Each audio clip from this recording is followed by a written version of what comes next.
డేగ కన్ను పెట్టా ఈ రాష్ట్రంలో. ఎవడు ఎక్కడ తప్పు చేసినా రెడ్ హ్యాండెడ్గా పట్టుకుంటా తాట వలస్తాను కానీ ఎవడిని వదిలిపెట్టాను. ప్రజా రక్షణ కోసం చేయాలన్నా లేదా తమ్ముళ్ళు? ఏమమ్మా చేయాలన్నా లేదా తల్లి? రాష్ట్రాన్ని సర్వనాశనం చేశారు. గంజాయిని వాణిజ్య పంట చేశారు.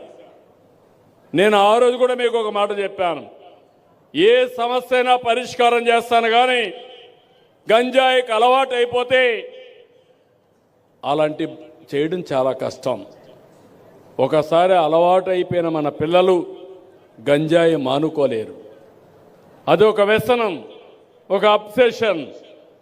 మనిషి ఏదైనా పోగొట్టుకున్నాడు కానీ ఆ సమయంలో తీసుకోకపోతే ఉండలేని పరిస్థితి వస్తాడు. అలాంటి